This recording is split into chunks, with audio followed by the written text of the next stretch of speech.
I am so excited to be recording this. This is the first of many videos we are going to be putting out for advisors who are thinking about going RIA, starting their RIA, going independent. I speak on behalf of myself and my team when I say we built Journey because we felt we could really build something that addressed the independent advisor's fundamental challenges with running a business and operations, managing a team, and trying to serve clients at the same time. But we also wanted to build a firm and community that advisors could come to of all shapes and sizes from all channels to get advice and guidance and feedback about what they're building and what the next phase of the business life cycle looks for them. And so this video is introducing this series, and I will address one question on this video. It's the number one question I get from advisors, especially from the BD space, who ask, what happens when you go RIA? What changes? And there's really two schools of thought I've noticed. The advisors who believe that when you go RIA, everything gets better for you. Some things get better, but not everything. And the advisors who believe there's so much choice right now with RA models, and do I tuck in, do I start my own, that I'm not even going to go there. And so I get it. And in later videos, I'll address how to think through that decision. But today, just broadly speaking, what changes? When you've only ever been at one firm, especially in the BD or wirehouse space, you don't know what you don't know.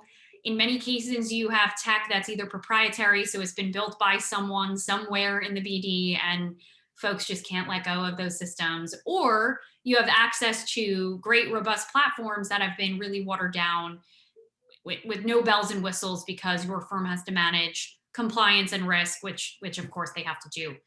The reality is, and this is not a secret, the fintech space is incredible, and there's a ton of stuff out there in terms of products and offerings across the entire wealth management tech stack.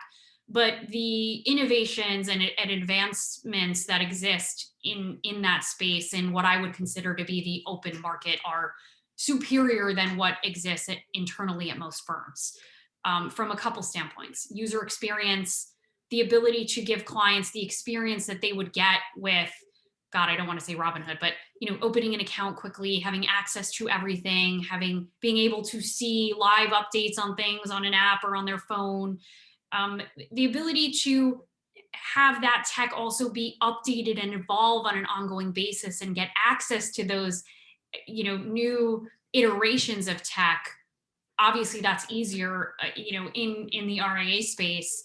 I'll also say the ability to be more efficient operationally. This is something that I talk to advisors all the time about at BDs or firms.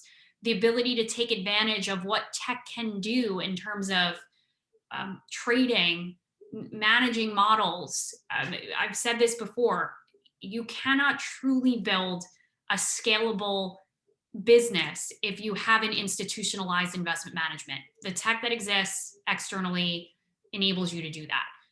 Integrations, having your systems talk to one another, regardless of what product or service you're offering, having billing be really transparent.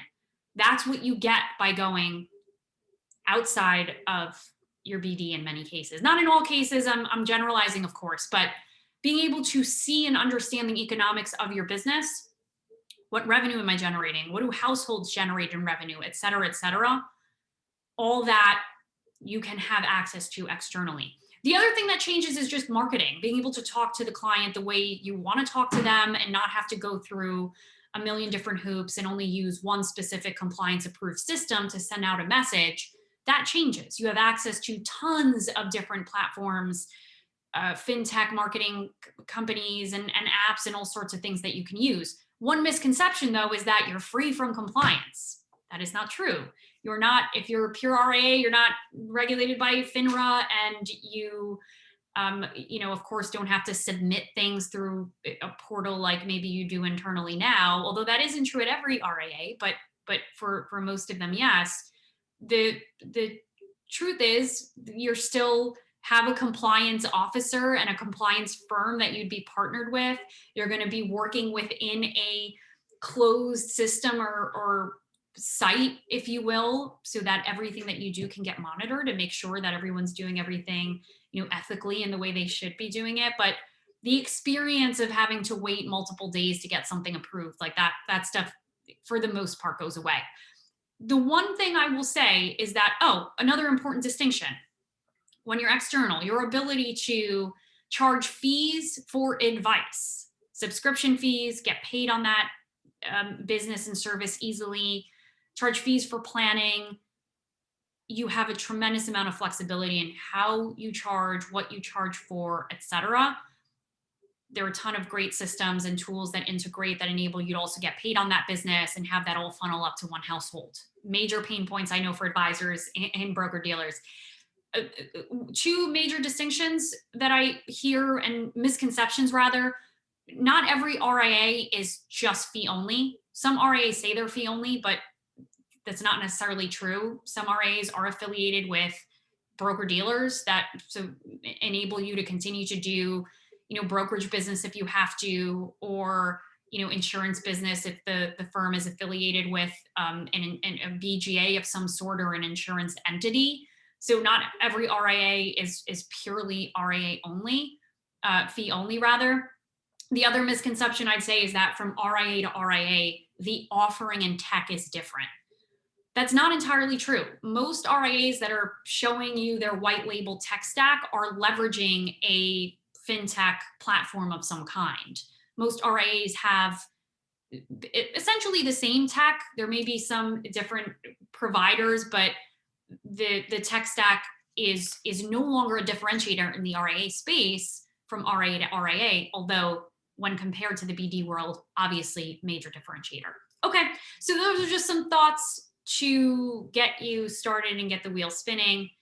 Again, we'll be putting out a lot more content, and if we can help in any way, feel free to reach out to us. Happy to have conversations with advisors always. Talk to you soon. Bye.